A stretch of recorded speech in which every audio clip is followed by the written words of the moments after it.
Hello, everyone. Before you get stuck into the latest episode of the Joel vs. Arthritis podcast, I want to let you know about some exciting news. Our YouTube channel, the creatively titled Joel vs. Arthritis YouTube channel, is just become partnered, which means we can do bigger and better things and reach more people on that platform. So if you haven't already, go over to YouTube, search for Joel vs. Arthritis, or look at the show notes and you'll find a link, and go and check out our content. Hit the subscribe button and just help more people find us. Everything that we're doing here with these live episodes you hear recorded on Twitch, everything on YouTube and this podcast are all designed to raise awareness of arthritis and psoriatic disease and chronic illness, the lives we have to live, the stories behind the people with those conditions, trying to educate people, make people feel supported, represented, and that they're not alone. And all of these things that we're spending all of our time trying to produce, that you guys either listen or watch, has the core goal of trying to tick those boxes. So if you like anything you hear on today's episode, don't forget to write a review on whatever platform you listen to and subscribe. It really does help. I know every single podcast says that, but it really does help. Check out our YouTube channel, check out our Twitch channel where this interview was recorded live, and just pick the bits that you like. But if you do anything, hit the like or the subscribe button or whatever that channel's equivalent is to tell the little algorithm people that we exist and people want to hear about this really niche topic that changes people's lives and we need to do more to raise awareness for. So thank you ever so much for listening. I'm going to shut up now and interview some guests. Until next time, bye.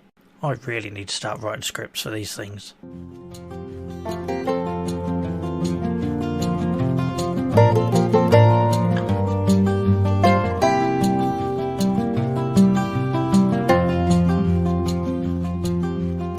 For this episode, I'm delighted to be joined by Amy Wescott.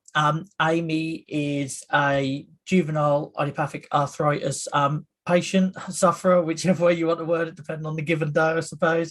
But is also a sort of community member of the Joel vs. Arthritis community and Twitch channel. She's training as an occupational therapist, and delighted to have her on the show tonight to talk about all things JIA, what steered her into that sort of career choice, the challenges, and also some of the wonderful stuff she's doing to raise awareness to make sure other people don't have the experiences that some of us, did when we were younger. So, Amy, welcome. Thank you for coming on. Thank you so much for having me. Excited. And I appreciate it's probably a totally different experience being this side of the camera compared to being in chat. So thank you. I do appreciate it. No, you're welcome. It is very weird. I'm like, oh, but your face is usually there, but that's fine. I'm used to just dealing with people's user handles as well. So yes, it's nice to put a face to the name. Yeah. So yeah, thank you. The usual place where we start these things. Do you want to just, for those that don't know, you aren't familiar, just want to give us a bit of a background?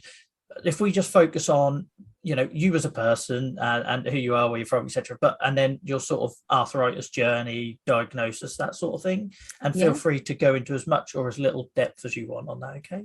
Yeah, of course. Yeah. So I'm Amy. I'm 31 years old. As Joel said, I'm currently training to be an OT. I'm in my first year of the MSc program at the University of Worcester, which is very exciting. I was diagnosed with JIA when I was 4 years old, so quite a while ago now.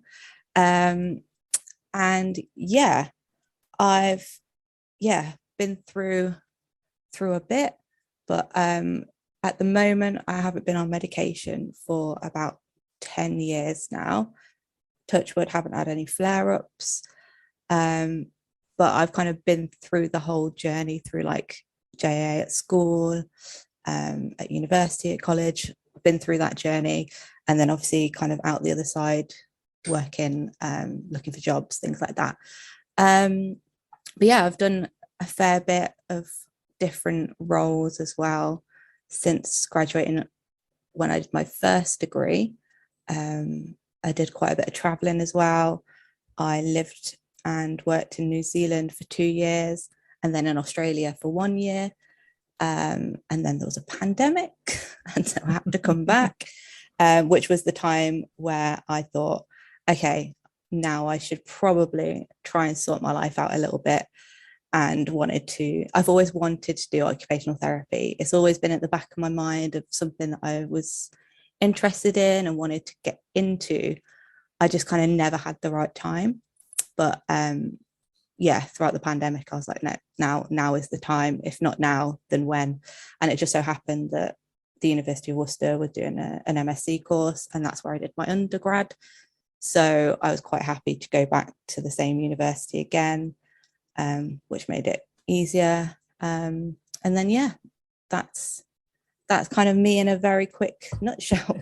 Thank you for sharing. I know them things are never easy. I still struggle with it myself. No. But no, that was brilliant. Thank you. I suppose I'm running the risk of jumping around here on the timeline, but I think anyone who's listened to this, particularly back on the podcast, the first thing that's going to jump up out there is the 10 years without treatment. I feel like I have to ask more about that in terms of like how that came about, and I suppose what is your secret? Because to go that long, it's just that's so nice to hear some good news stories. Yeah, it took a few times, because obviously with JIA they do say that there's that kind of chance that you could kind of grow out of it, or at least have less flares and less kind of issues going forward. So it took me a good few times to kind of get off my medication. So the way they did it was, I think it took about 3 different attempts. The first attempt, I came off my methotrexate. I was on methotrexate all my life. That's the only medication I've been on apart from steroids. But methotrexate was the only kind of thing around back in my day when I was first diagnosed. It was really only if you didn't do well with methotrexate, then there wasn't too much out there to help. Whereas nowadays there's so many more different options in terms of medications and treatments. But yeah, so I came off medication, I think maybe the first time when I was about maybe 14 or 15. Didn't go well, had a massive flare, steroids, back on the methotrexate. A couple of years later, same thing again, off the methotrexate, massive flare up, all the steroid injections, and my arthritis is in every single joint as well. So steroid injections everywhere. I think it was like 32 joints, I think I had my steroid injections. So it was pretty intense when I did have steroid injections. And then the third time, which was just before as I was starting university, I think for the first time, and came off my medication and then haven't been on it since. So luckily it kind of, whilst I still have kind of quite a lot of joint damage and limitations in terms of like my joints, so I can't bend my wrists all the way back, I can't touch my shoulders, I can't really kneel properly, so I've still got limitations and joint damage. But apart from that, I haven't had a flare for a good few years, which is great. I do have like if I do like a long hike or I'm walking or on my feet for all day kind of thing, I do get like quite achy ankles and things like that, but I think that's fairly common. So luckily I haven't had any flare-ups for a good while. That's amazing, and also thank you for having a positive, because obviously we do talk about the challenges a lot on this show, and it's nice to have a good news one, and it's just funny hearing those patterns, because so many guests have come on, and it was my experience as well, where when you're diagnosed in childhood, you're sort of told that there's this potentially sort of like game changing future where you grow out of it or whatever, and a lot of us seems to have had our first big remission. So mine was about 17, 18, 19. And I know Saruthi, when she's joined us on the show, has said similar things, that sort of period where you get a bit of a break and then it unfortunately comes back with a bang. So you are the first person I've met where that hasn't happened in that sort of teenage window. So wow. Yeah, that's great. And do you find people, in my experience anyway, they sometimes confuse that sort of previous damage limitation with flares? Because I can't turn my wrists over, and the amount of times people will say, I'm sorry, you're having a flare. Like, no, I'm not having a flare. It's what you're left with, isn't it? And people it's just the way it is. It's just the way my joints are. That's how they've always been. So that's just the way I work. That's just the way I do things. And I was actually having a chat to my friend today, and I was talking about like doing this and talking about talking about the whole JIA journey kind of thing. And she was like, well, yeah, I've noticed how you do things differently. The way you like use your hands and you even holding your phone. She's like, you hold your phone and scroll through your phone differently to what I would do. And I was like, oh God, I've never even thought about that. Like, I guess because my wrist doesn't bend all the way back. So I kind of hold my phone in a certain position where it's easier. Instead of scrolling with my thumb, I scroll like with my whole hand. Yeah. Which I've never really noticed before. I never really thought about until today. And I was like, oh God, that probably is because of the way my joints are. And even even using a knife and fork, I think I probably still do that differently. The way I hold my knife and fork is different. And the way I get up if I'm sat on the floor, I use my knuckles. So I lean on my knuckles instead of putting my wrist down. Yeah, I'm sorry. Yeah, which is very, very common. You can tell that with the JIA kids. So I think you just get used to it. And because, I was diagnosed when I was 4 years old, that I've not known life without arthritis. So this is just the way my body adapted and managed to kind of get me through what I needed to do. So I just do things a little bit differently, but that's fine.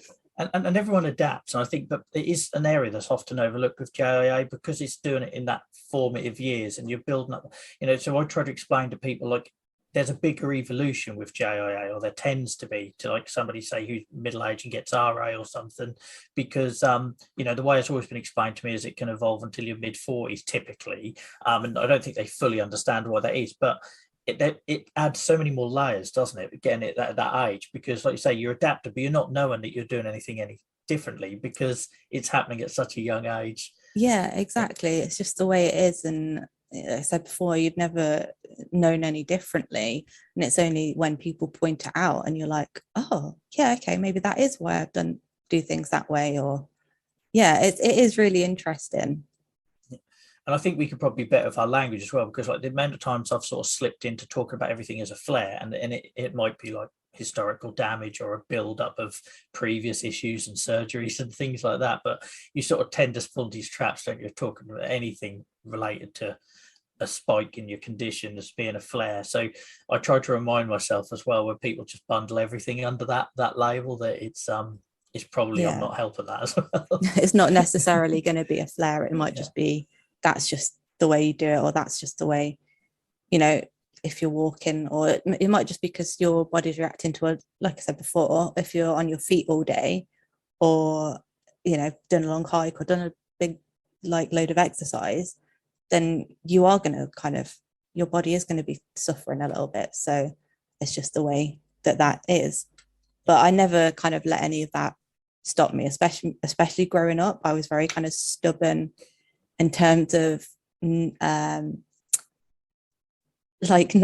letting it kind of get in the way. I was very determined to kind of do the things I wanted to do. So when I was younger, I used to play hockey. I used to do a lot of kind of sports. I wanted to do all those things. And I remember my parents just being really, especially my mum, just being so concerned about me playing hockey. It's like, oh my gosh, what if you hurt your ankle? What if you, and I was just like, well, just do with it. Like, I want to do it, so I'm going to do it. And my parents were great in terms of just letting me kind of roll with that as well. Because I think, as parents, I mean, obviously I'm not a parent myself, but I can imagine letting your child kind of run off when they've got, certain problems, and do all these kind of scary things. Not that necessarily playing hockey is scary, but probably was for them, for me to be doing that.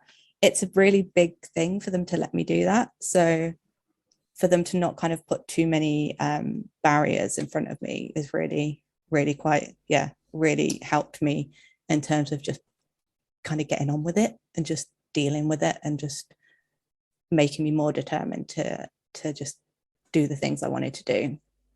I think that determination, and some people have used the word stubborn quite regularly with me. I think it's the same as you carry it on into later life as well. I think it's just because JIA, the time you have it, you have a wall put in front of you, but at that age, you just navigate it and find a way over it, don't you? And it definitely has. I think I get a lot of, put it this way, where I'm trying to go with this, I get a lot of parents message me really worried when their kids get that diagnosis, and that's like always the number one thing I tell them as a positive. So I don't know if you've got any sort of similar thing for that. Yeah, definitely.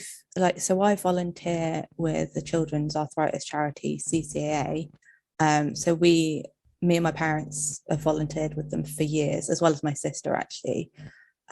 We first went along to one of those weekends when I was like a child, and we went along to a weekend where they bring loads of kids with arthritis together, loads of families, and parents can talk to each other, kids can meet other kids with arthritis. And yeah, the first one I went to was probably 20 odd years ago. And then after that, my parents started volunteering, and then when I was old enough, I started volunteering. I was on the committee as well for a little bit. But yeah, so I've seen a lot of parents kind of attend these weekends and be obviously they're going to be worried and concerned about their child, but I think it's really good for them to see people who've been through it and kind of come out the other side and have that reassurance that they will be okay. And I think that is such a massive thing. And I think as well, it's a massive thing for kids to see other people like with arthritis and to have that representation. Because I didn't really know anyone really that was older than me. I met a couple of people obviously through the weekend and was friends with them. But before that, you don't really see people who've got arthritis, especially at a young age. It's so it's that age-old thing, isn't it? Everyone thinks, oh well, it's for old people, why would young people have it? But I think it's so reassuring for other children to see someone like them. And it's isolating by its nature, especially when you're sort of laid up or you're spending long spells in hospital and this sort of thing. And but you know, even myself, there was another child in my hometown with arthritis, and we still didn't, because we just didn't know how to talk about it, or we didn't understand it. And so even when there might be somebody on your doorstep, that doesn't mean it's necessarily easy as well. So I think you're spot on. It really does help, because I think if I saw other people, because my experience, I've talked about it a lot on here, so if the regulars will be bored of hearing this, but it's just that, you know, you chucked in a waiting room with people that are maybe 50, 60 years ahead of you, and it's kind of end game, and that's the last thing as a kid you want to see. So I think just seeing, I don't know, 16-year-olds doing well with it or whatever would have been, or like you're perfect example, somebody who's, you know, gone through that and all the challenges that brings with school and everything else, and is now doing brilliantly. Then that can only be a positive thing, can't it? But yeah, as well. And I think even being able to see someone who's not doing as well and not still having kind of flare-ups and major kind of issues with their day-to-day, that's still representation that kids need. And that's still to be able to see someone be like, oh yeah, I have some of those struggles, oh I have been through that, or I've been through something similar. I think it's so important, just that awareness. But yeah, I was very lucky in terms of my hospital appointments as I was growing up, because I was based at Birmingham Children's Hospital, and they, you know, have a brilliant, incredible team there. But then when I moved on to adult services, I think I only went to a couple of appointments, and yeah, I was obviously the youngest person who was there. It was all these older people, and it was just me. And you can see them you see them like looking at you, don't you, thinking, what are you doing here? You're not here, you're not, you know, allowed here, what's going on? But and I think that's probably a big reason why I kind of slipped. I think I kind of slipped out the system a little bit. So I missed a couple of appointments, maybe I missed one appointment, because I was at that age where, you know, I just finished, I was just going into uni or at college, and I was kind of like trying to take control of my arthritis a little bit and going to appointments on my own. But because I was in an adult service, they're obviously a bit more strict in terms of letting you what they'll let you get away with. So if I didn't turn up to appointment, and then it was like, oh, you're discharged now. And I was like, oh, okay. And then I haven't been under a rheumatologist since then, which I should be. And I tried to get re-referred before I went traveling, but that didn't end up happening. So then now it's on my to-do list. I will do that, because I just feel like I need to have a bit of a checkup, and just to make sure everything's okay, especially because I know I've got joint damage. So just to have that, be back under a rheumatologist to kind of have that checkup just to see. But yeah, that's on my to-do list. But I think that is probably a big reason why I did kind of slip out the system, because I was like, oh, well, I'm fine, I'm not on medication. I was a teenager, so I was like, oh no, don't need to go to this. And then it's so easily you're so easily kind of dropped, I think. Yeah. And firstly, expect now everybody that knows you in chat on the channel to be asking you if you've done that every couple of weeks as a reminder to see if you get your phone. I know, yeah. I need that, to be fair, because I do keep forgetting. I'm like, oh, maybe I'll ring the doctors, and I'm like, no.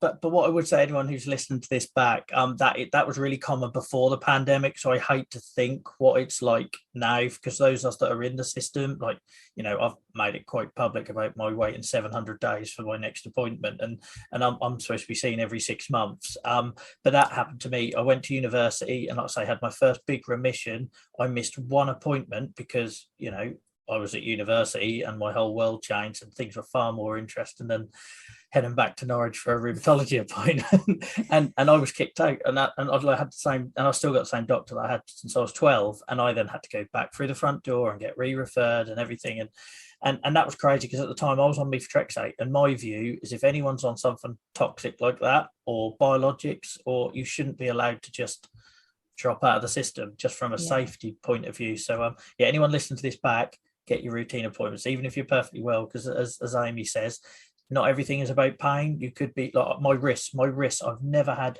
any pain in my wrists, but over the course of 5 years, I somehow lost the ability to turn them over. It was only when I started drop and change, when a cashier would hand me money at the till, that I realised I couldn't put them flat, and that just crept up on me out of nowhere. And I never reported it because it didn't hurt. So, like you say, just having that MOT isn't a bad thing, is it? No, not at all. And yeah, it is on my to-do list, so you guys can kind of keep me in check and ask me if I've done it yet. Obviously in our usual supportive way. yeah, exactly. But yeah, cheers for sharing all that. And obviously I want to just, like I say, I appreciate I might be jumping around a little bit, but I'm just trying to pick out things that I think our listeners would ask about. So you mentioned that you're now sort of studying to be an OT. I'm assuming that's linked because of your experience with a long-term health condition in some way. Yeah, it absolutely is. I had an incredible team at Birmingham Children's Hospital. They were all the staff were incredible, the nurses, OTs, physios, doctors. But I just remember the OT and physio in particular, just it all kind of made sense when they spoke to me, and it all kind of clicked. And I just remember when I was like really struggling and kind of going through some flares, I would really struggle putting my socks on. And it's such a simple thing, isn't it, being able to put socks on, but I just couldn't bend down to put my socks on. It was just painful. I couldn't reach. So my sister, who's 2 years younger than me, bless her, but she would help me put my socks on in the morning before school. And then I remember seeing an OT, and then they gave me this like device that helps you put socks on. You just put your sock on this like plastic thing, drop that on the floor, and there's a bit of string, and you just pull it over your foot, and then your sock comes on. And that was just absolutely like a light bulb moment, like life-changing for me. Like I could have a slight bit of independence back.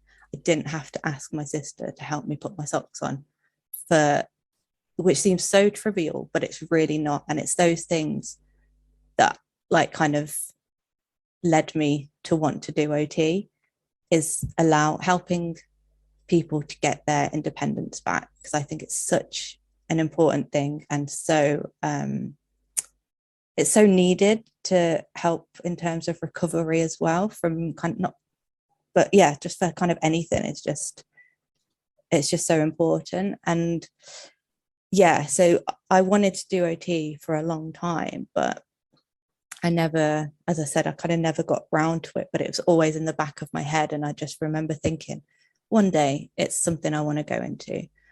But yeah, now I'm actually doing it, which is good. But I think ideally I do want to go into rheumatology. I think I'd be silly not to. But yeah, we'll see how the rest of my placements go. You never know, I might find something else that I might be more passionate about, but I very much doubt it. I'm sure you'd be a big asset just for that lived experience. And as you know, that's something we're trying to in the community, just in general, trying to get more people into those positions because we really need to integrate that and get that lived experience. Yeah, absolutely. And I think it's that, I mean, just if I was to see an OT that said to me, oh, I have arthritis too, and I had just that kind of like light bulb moment, I think, or that recognition that someone would understand what you've been through, I think is also like incredibly important. But yeah, and I just think OT is such an underrated profession as well. I really do. Like, I think OTs are incredible, which is why obviously I want to be an incredible OT.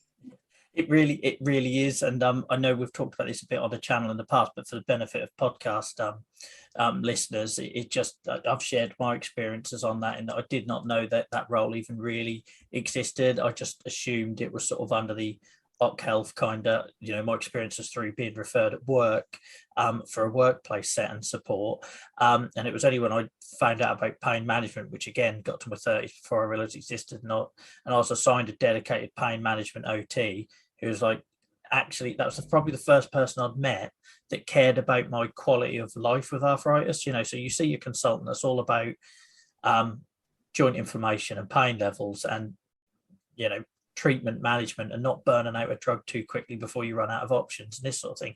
But it's by far the first person. I've had the odd physio, it's probably unfair, I've had the odd physio that's worried about if I can be independent and everything, but it's definitely the first person that cared about like a real holistic quality of life, whether that's me getting changed, bathing, getting to work with minimum impact, and yeah, that it just amazed me that I've had arthritis since I was 10. It took 20 years for me to even come across that role. Yeah, that's something we've got to change. That's wild. Yeah, but that's why I love OT though. I think because it is that kind of holistic approach to care, and like what I try and remember as well. And obviously I've got another year left before I'm qualified, but in the back of my head, I just have to constantly think it's all about the occupational therapy is all about the occupation, the doing, and like you're essentially helping someone to do what they want or need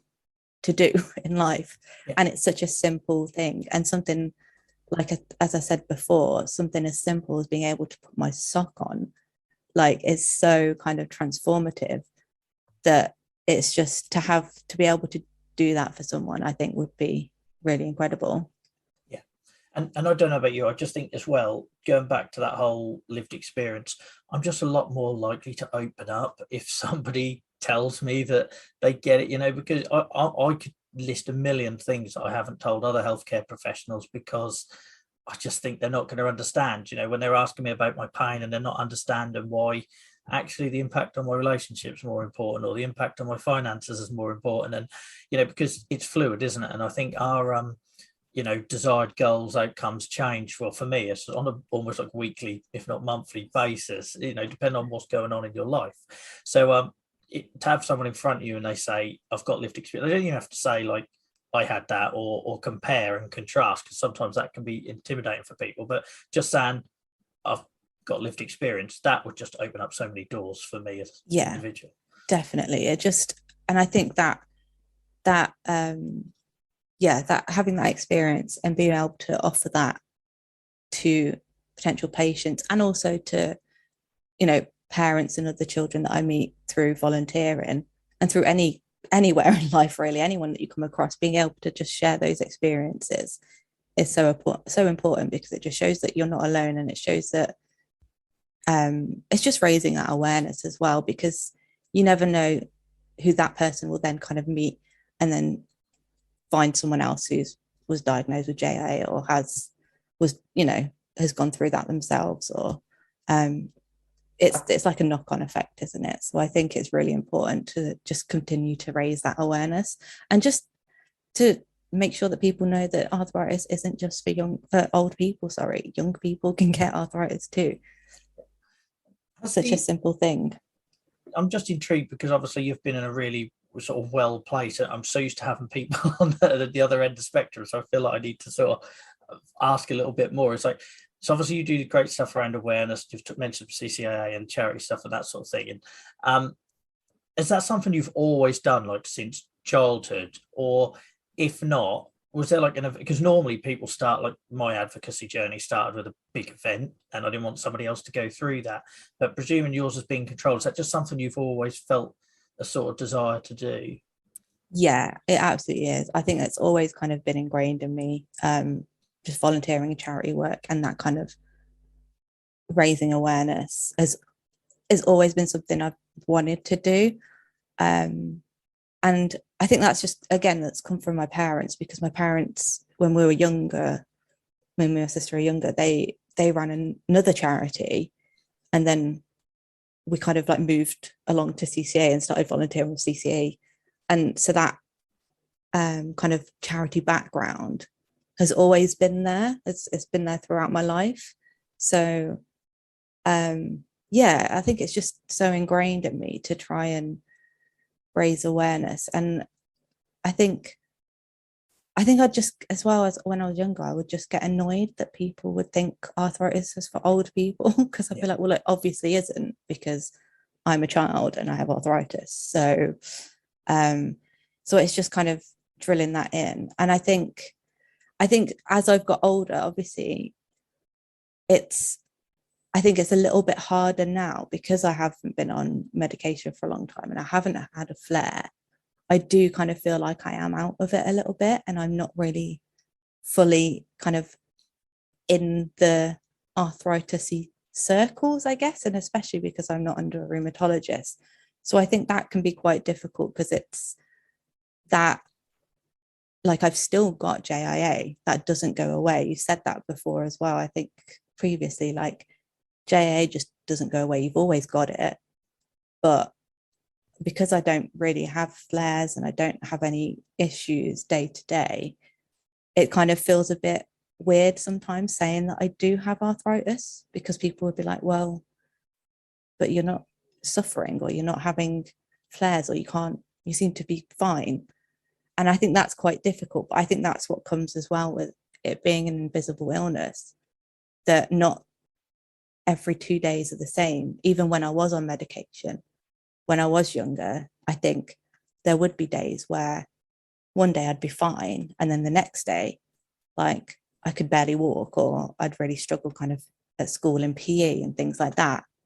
So I think that's like, yeah, that's quite a big thing to kind of get your head around as well, if that makes sense. And it makes perfect sense. You're doing my job for me, because you've segued perfectly into the next section about the whole feeling like a fraud and invisible illness. Because yeah. I had that exact same experience. Like I say, my first big, I was kind of like the kid with arthritis in a wheelchair, and that was kind of, looking back probably wrongly, that was kind of just my thing. And high school was horrendous, and then all of a sudden I got to 18 and everything went away.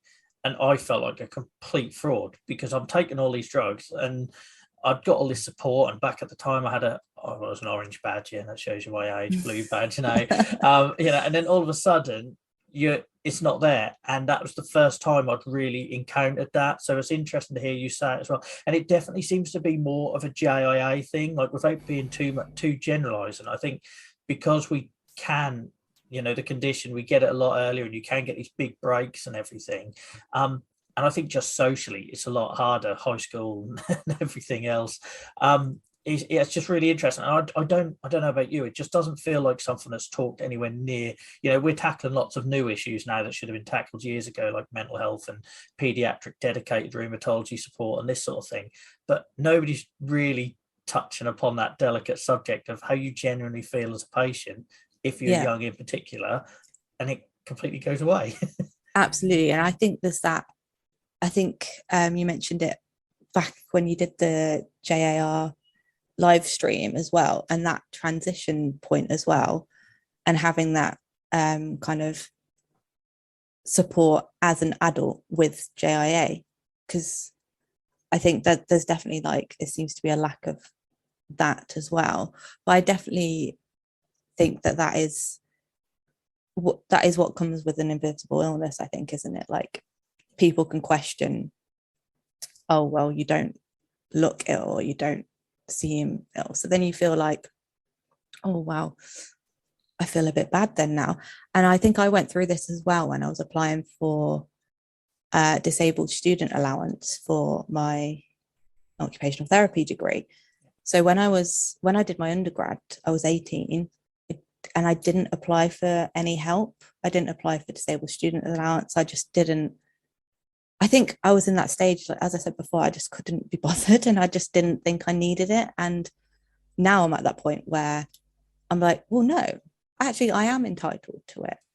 Yeah, I might not necessarily have as many struggles, but if I'm entitled to it and there is potential for me to struggle, then why shouldn't I apply for this and get it? And luckily I did get it approved, and I managed to get quite a lot of equipment to help me if I'm doing assignments and things like that. And I also am more kind of, I will always let people know that I've got it. So whenever I've kind of started a new job, a new role, started my degree, start on my placements that I do, I always tell whoever I need to that I've got arthritis, just in case. You never know, something might happen.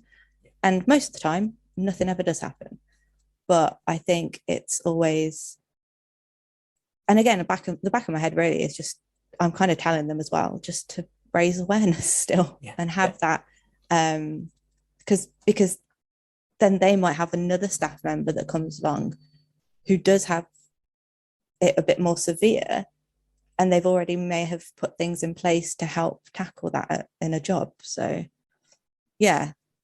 And there is that element as well, isn't there, that you just, when it does go away, you don't want to think about it too much. You just want to get on. And I've fell into that trap, and it's the argument I keep having with pharmaceutical companies over tracking apps, and that sometimes when I'm in remission, I don't want to keep recording symptoms because it's kind of a reminder that they're still there. But my experience at university was almost the opposite, because I was in a wheelchair right up to before I went to uni, got all of this kit thrown at me, a bigger room, ground floor and all that. And then literally a couple of months in, was able to play sport, and I used to play hockey, so I play hockey again, and then I was like, and that made me feel massively like a fraud, So there is that. I think whichever anyone listening to this on either side, it doesn't matter. It can still have that same effect, and even now as an adult who talks and raises awareness about this stuff all the while, I'm still falling foul of it, because this weekend I'm going to a festival, and I applied for disabled parking. And I felt the whole time I've got anxiety sweat.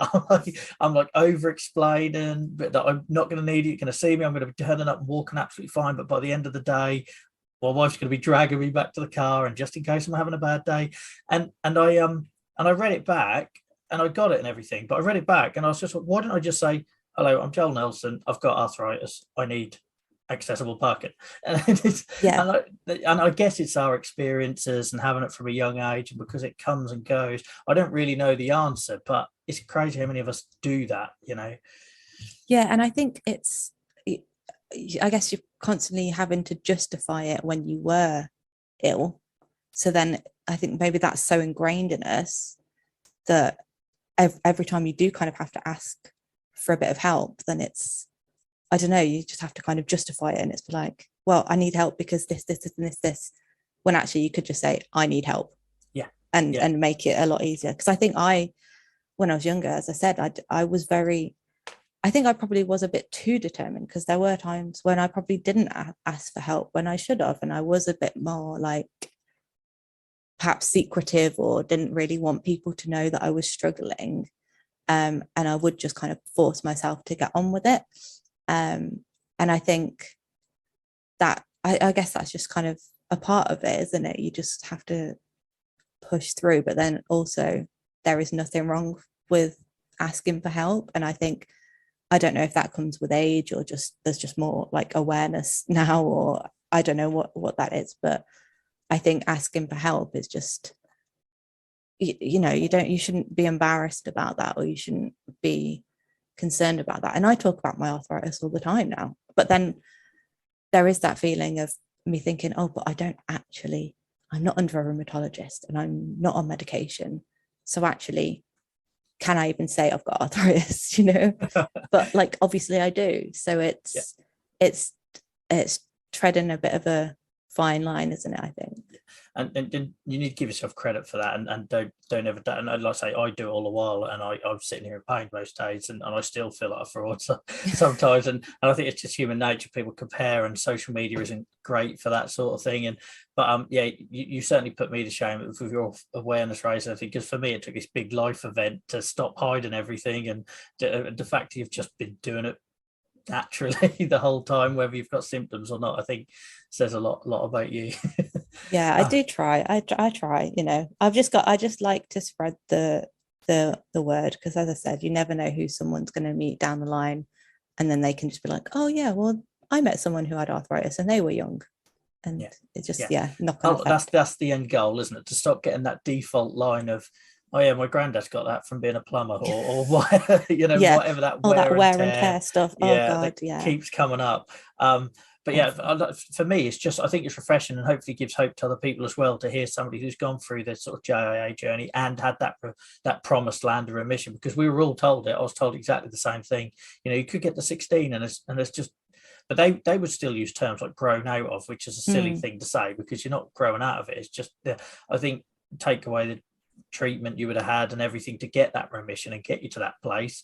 I don't think you'd have just naturally grown out of it. But unfortunately, that is the language that is used. It's just nice to hear somebody that's had that journey, but also, more importantly, I think for you as an individual, still uses those experiences, no matter how far in the past they are, to do some good with them. So thank you on behalf of the community for that. Oh, bless you. Thank you. No, I think you've got to be able to just do that and raise awareness, because it just keeps it going. And I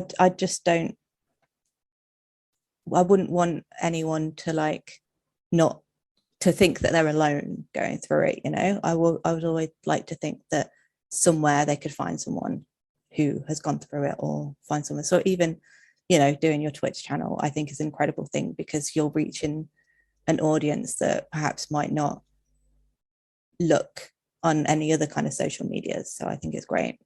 Yeah, thank you. And that is the goal. Obviously, it's like, I know that without generalizing too much, that certain people are going to listen to podcasts. Like myself, as a dog walker, I was always listening to podcasts, and then there's other people that are not going to touch podcasts. So the idea is that hopefully we can reach enough people. And I think it's why it's important that we talk about the wins, the bad days, but also the bits where we're human. So whether that's you not chasing an appointment, me stopped taking my meds when I went into remission, and I think it's important that we talk about being human as well, because that happens, and it will inevitably have an impact on any long-term health condition, won't it?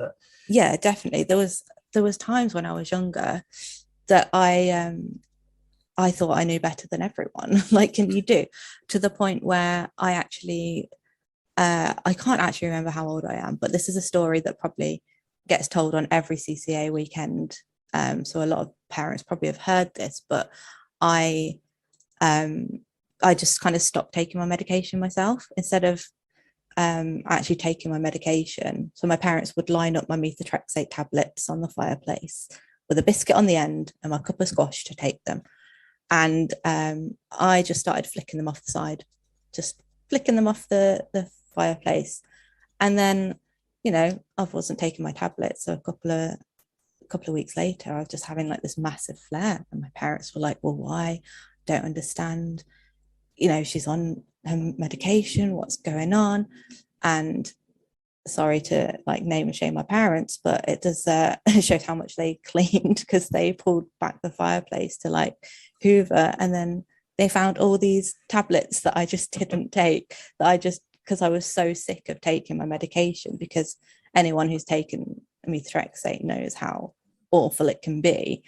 And then all of a sudden they were like, oh, well, that makes sense, that's why you're having this massive flare. And obviously my flare, I was in pain, I was restricted, I couldn't do things, and it took that to happen for me to think, oh, okay, well, actually the side effects of the medication isn't as bad as actually having this awful flare. And my parents actually made me write a letter to my doctor to apologize. So yeah, I felt really bad.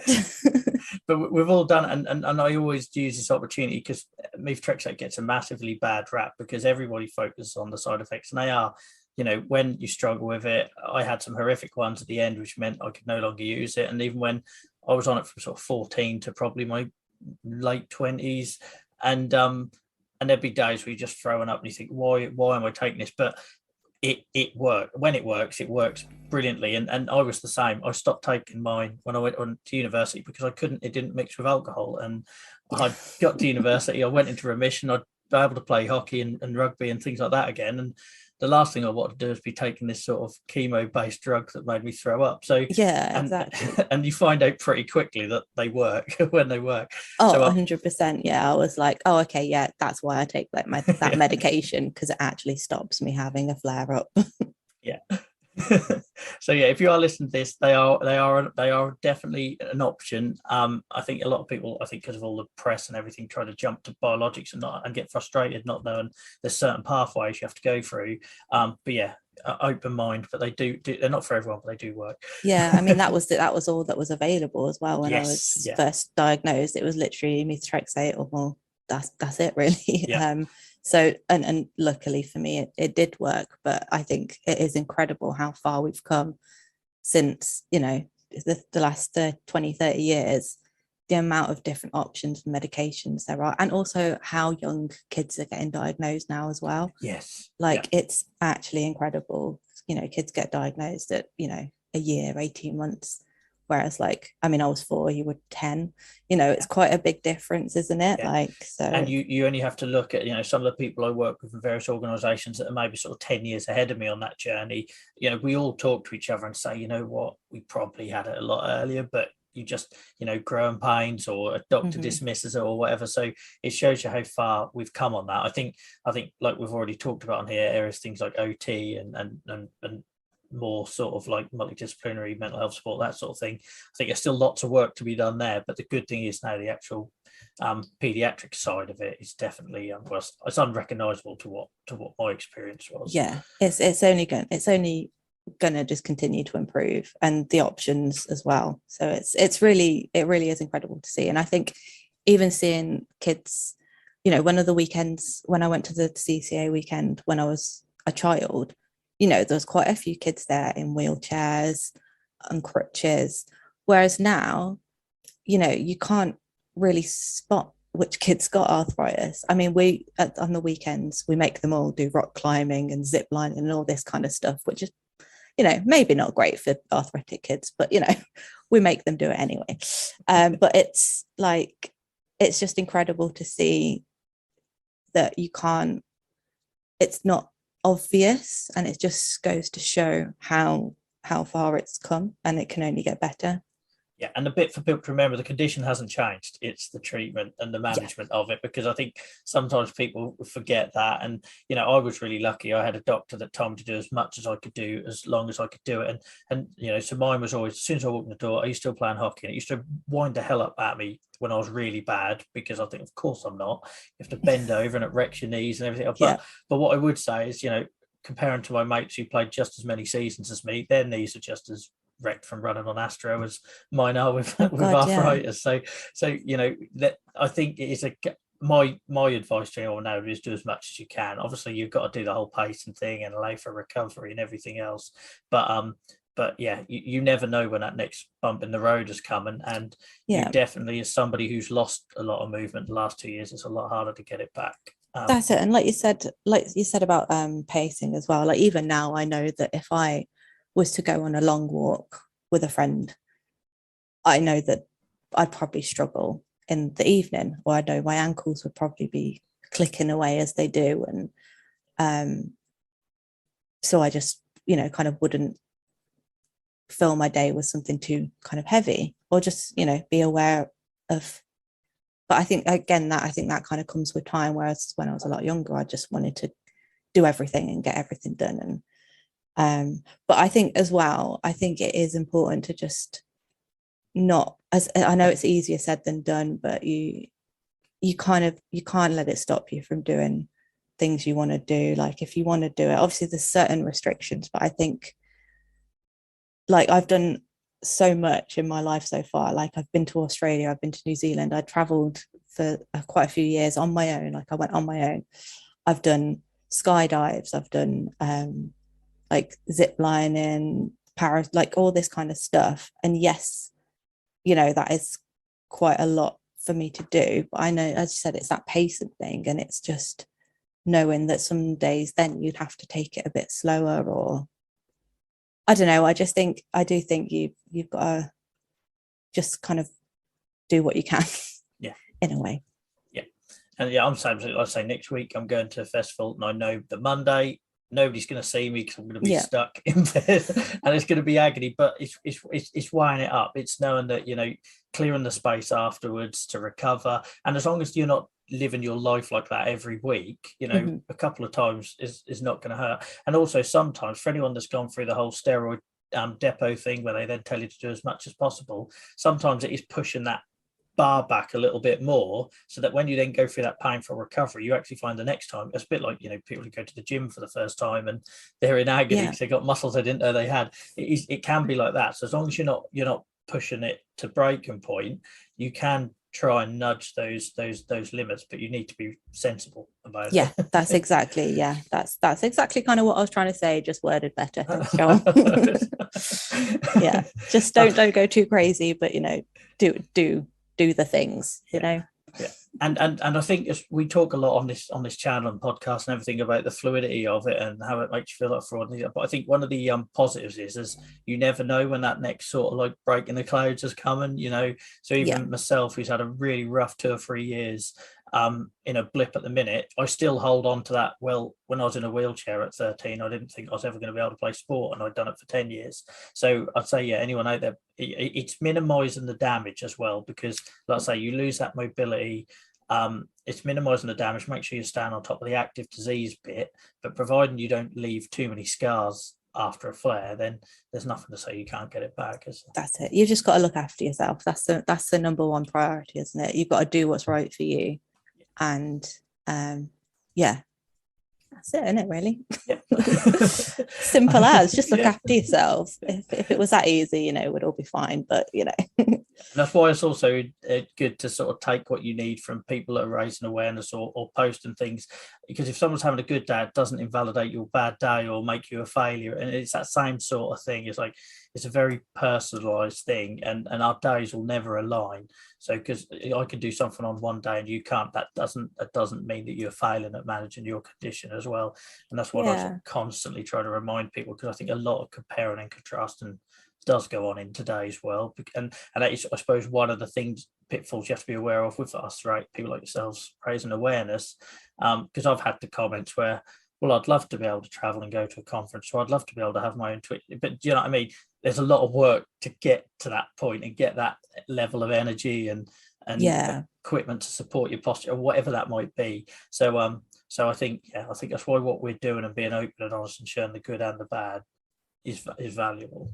Yeah, that's it. I think if people can take away obviously what they want from certain social media posts or whatever, but I think, as you said, it's so important to be honest and open, because it's not all sunshine and rainbows, but it's not always like hard either, you know, like there are times where it is okay. So I think it's showing that balance and showing that difference. It just makes it more not normal. Well, I guess, yeah, it's just more accepting, isn't it? It's just, that's life. That's what everyone goes through. Everyone goes through ups and downs. So and as you've shown, you know, being by far the most positive story I've had on the podcast so far. So I'm just now that's just gonna be a thing. Remember, there's always an Amy. There's always me. There's always an Amy. You can have long remission. We've absolutely flown for an hour there. We have, haven't we? I'm conscious of your time, so I'm gonna probably let you go at this point. Is there anything we haven't covered that you'd like to say, or if you want to plug anything where people can find you or the organisations you work with?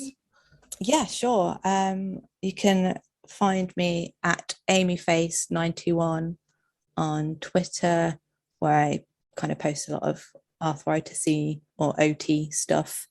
And if you want to check out CCAA as well, that's Children's Chronic Arthritis Association, but CCAA, just Google that, and that's the charity I volunteer for.